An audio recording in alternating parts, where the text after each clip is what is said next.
Greetings, ghouls and boys. It is I, the Gruesome Ghoul, back with another story for you.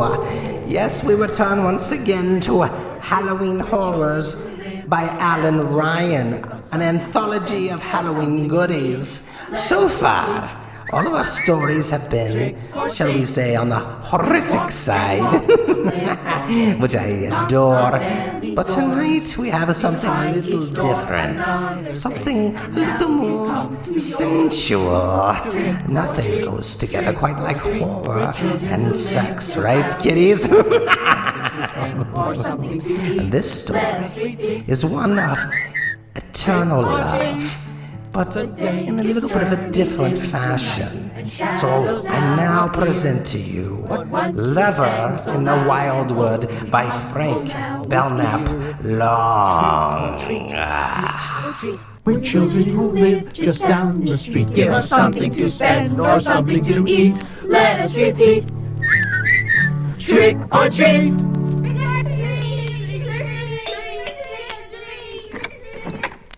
Introduction.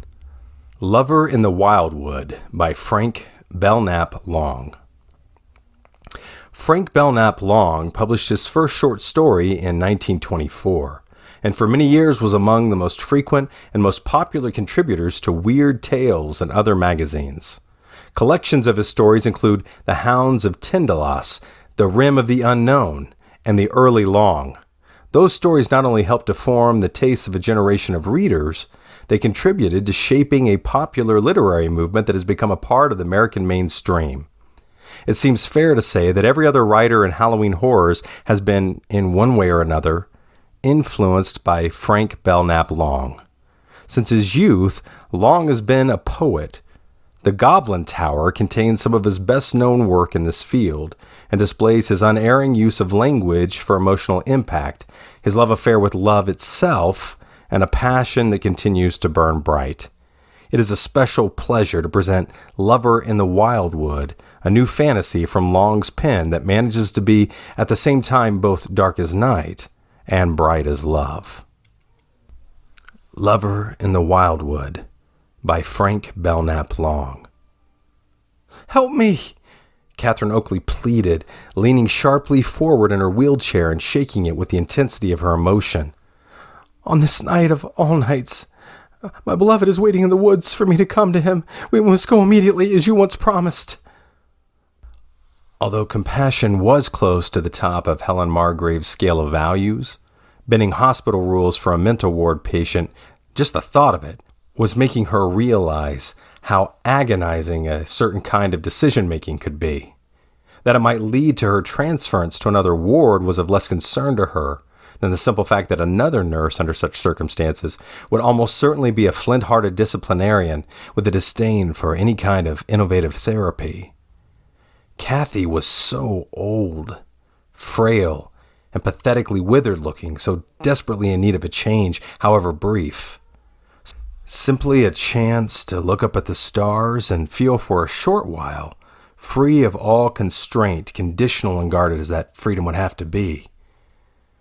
How could the night wind caressing her cheeks and the fragrance of the flowers in an autumn that was still almost summer-like fail to have a soothing effect?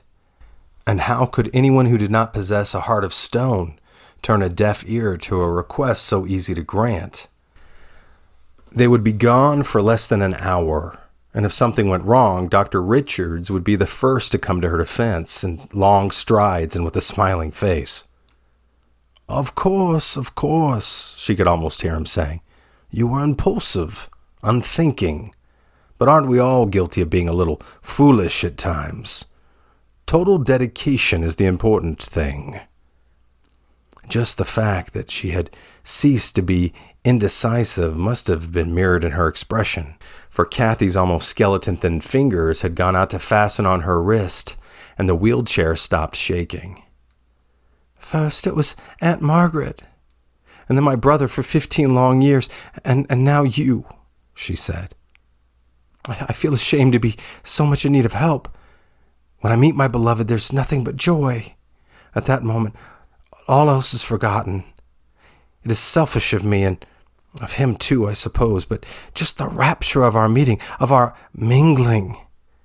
She stopped as if she had said enough. But when Helen remained silent, she went on quickly. My brother believed me. I had his trust. I must have yours. You nod, but why have you not said so?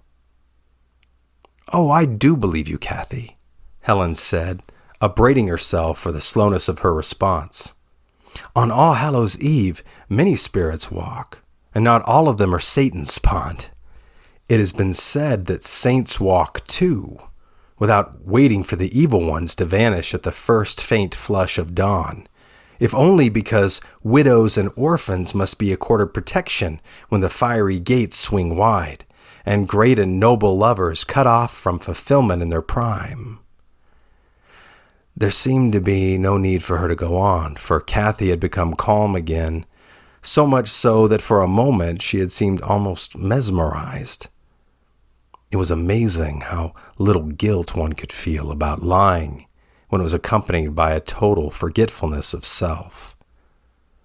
What surprised Helen just as much as how effortlessly the words had seemed to flow from her lips since the last and only time she could recall having talked in that way had been at the bedside of her sister's 5-year-old son during a witching hour reading of the Old English nursery rhymes.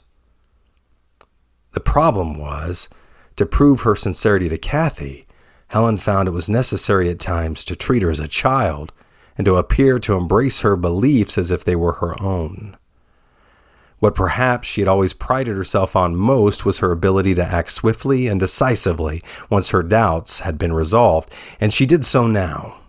She took firm hold of the wheelchair and started moving it across the hospital room, saying only, "It has always been a great wonder to me that you know the exact time of his appearance to the hour, the exact minute, in fact, across the years.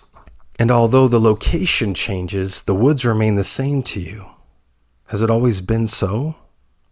"Yes, always," Kathy said, staring about the bare walls as if the other's words had made her feel they might at any moment dissolve into a many-flowered garden of delight. "It will only take us 7 or 8 minutes to get to the woods," Helen said, "so there's no great need to hurry. But I'll feel happier when we're outside the hospital with the corridor risk behind us. That risk will increase if you talk at all. Do you understand how important silence is?" Oh, I do, Kathy said. "I would kneel if I could and kiss your feet for what you're doing for me." "There's no need for you to do anything so foolish," Helen assured her. "Just stay quiet and say nothing if we meet anyone. I don't think we will, for the passage we are taking is reserved for special nurses at this hour. No one is stationed there." Pausing for an instant to press her charge's shoulder in reassurance, she had no respect for nurses who ignored such things. She wheeled out into a corridor that was, at the moment, so hushed they could have heard the flickering of a candle inside a pumpkin, if one had been set down on the floor at the far end. Into a narrower corridor they passed, and down a short ramp to a passageway so narrow it was hard to get the chair through without scraping the walls. 2 minutes later they were outside the hospital, having emerged on the paved road which separated the building from the stretch of woodland just beyond. The early evening balminess was almost unbelievably spring-like, despite the October chill which had preceded it a week earlier, and down the road came 3 little girls, clearly heading for the row of apartment buildings that flanked the hospital on its eastern side. They were quickly surrounded by the costumed juveniles, each with a wicker basket extended, their skull faces swaying to and fro, their long, borrowed-from-mother robes trailing in the dust at the edge of the road. "Trick or treat! Trick or treat!" they piped in treble voices, crowding closer when they saw that Kathy was clutching what appeared to be a purse, although it was only a heavy handkerchief folded over. "Please scatter, kiddies," Helen said as gently as she could. "We just came out for a breath of fresh air, and there's nothing we can give you. But with costumes as scary as that, you'll get more treats than you can carry." "Children that age should not go roaming around after dark pretending to be what they are not," Kathy said as the costumed trio continued on down the roadway. Helen found herself wondering as they crossed the roadway and came within a few yards of the woods whether or not, in her disturbed imaginings, Kathy had any real understanding of the brighter aspects of Halloween, its light-hearted merriment, masquerades, fortune-telling, and fruit-dunking games. Despite their hospital room conversations, those aspects could have been nebulous to her, since they were so overshadowed in her disturbed mind by the darker ones. Helen even began to experience a little of that overshadowing herself as she looked up at the great trees, oaks and pines and cedars, grouped in patterns that seemed in some strange way made for this night, as if some invisible presence had rearranged them to cast the most somber and ghost-haunted of spells. "It is not far to where my beloved waits," Kathy said. "I will tell you where we must stop." That it proved to be a clearing came as no surprise, but Helen had hardly expected they would emerge so soon into one drenched with long shafts of moonlight steaming down between the trees, and with little pools of sky-mirroring water scattered about. It seemed in all respects an enchanted spot. "I must be alone when he appears," Kathy said, "but you may remain near.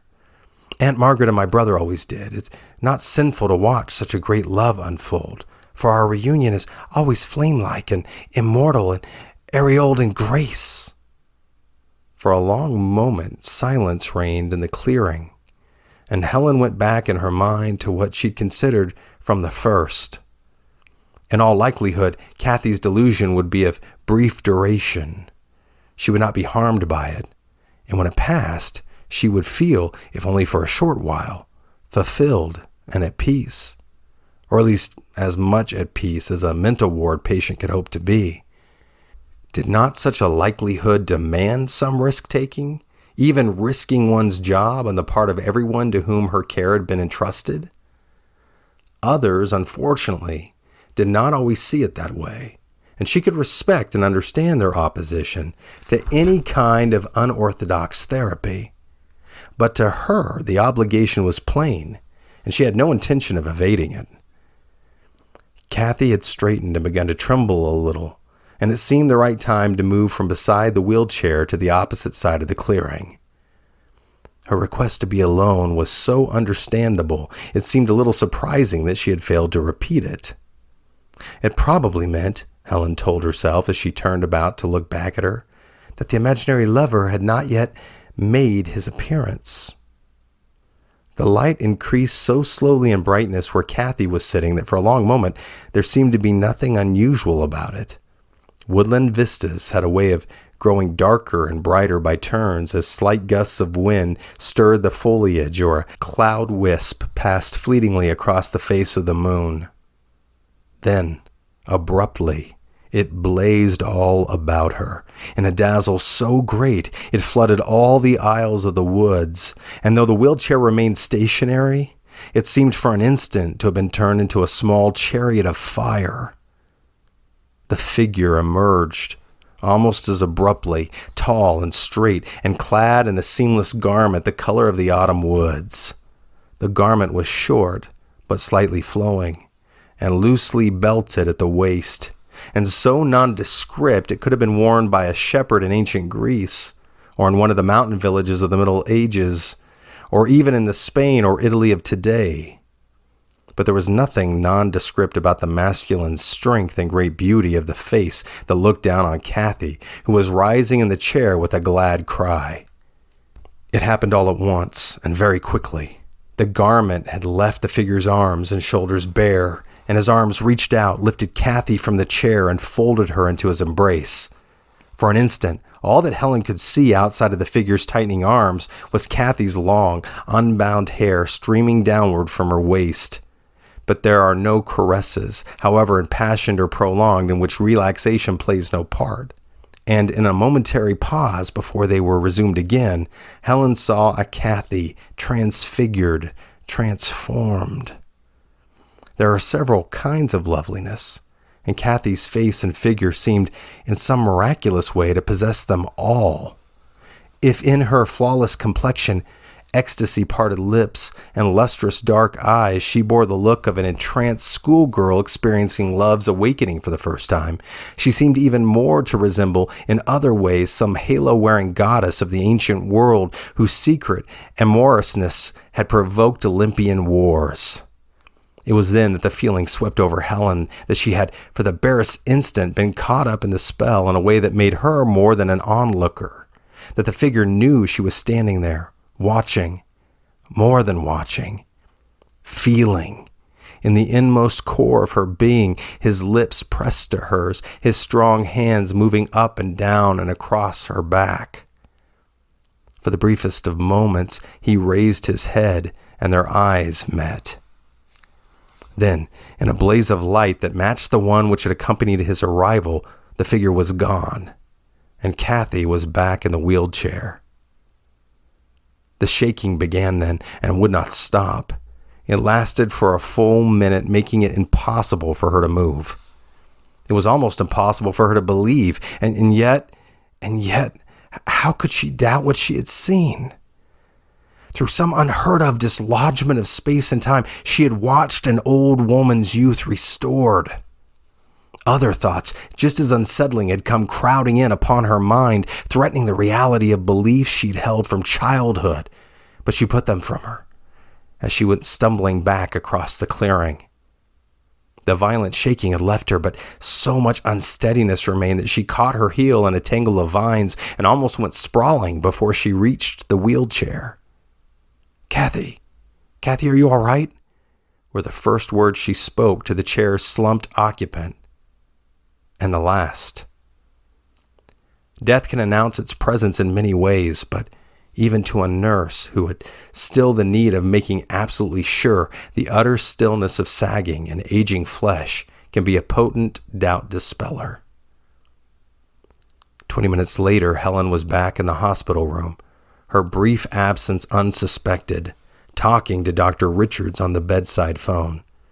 "Yes," she said. "She was just starting to get out of the wheelchair when she fell forward and collapsed in my arms. I got her back into the chair. Yes, of course. I knew at once she was gone, but of course I made sure. Her heart." The moon had broken through a heavy overcast and was shining brightly when Helen crossed the paved road in front of the hospital. She found herself almost running. Another year, she thought. How quickly time sweeps past when you must administer to the needs of your patients, the poor souls entrusted to your care, and try so very hard to make their needs your own. Oh, Kathy, how little you knew or even suspected we shared the same kind of struggle, the same needs and wild desires, handicapped as I was by what the world calls sanity. The instant I met his eyes, I saw that he knew also. From death, he could not save you, Kathy. No one can be spared the descent of that great and terrible scythe. It was the last time for you, Kathy. The very last time, after many long years. He knew, though I did not. You were so ailing. It was his last goodbye. He could keep you young and radiant.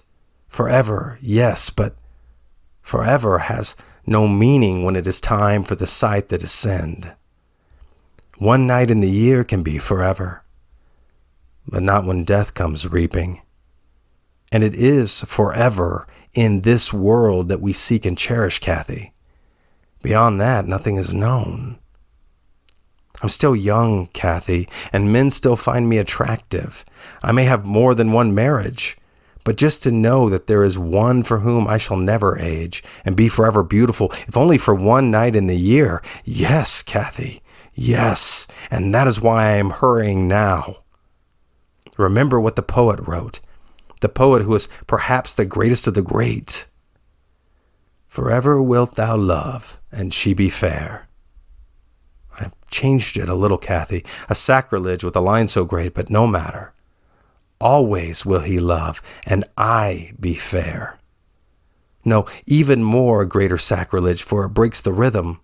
Always will he love and keep me fair.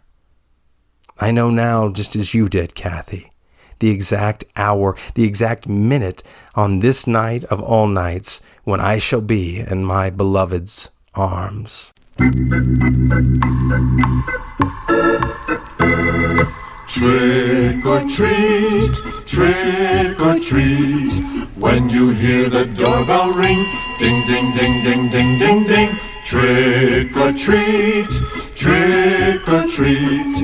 Lots of candy, gee, it's dandy. Trick or treat.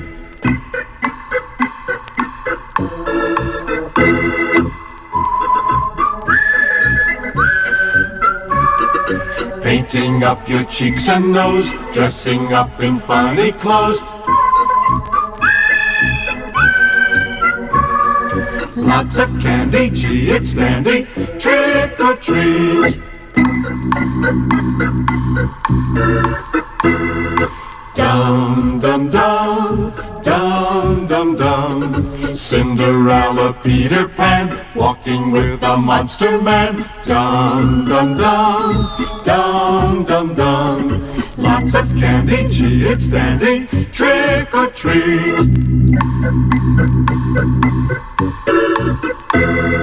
La la la, la la la. Goblins, witches all about. Get you if you don't watch out. La la la, la la la. Lots of candy, gee, it's dandy. Trick or treat.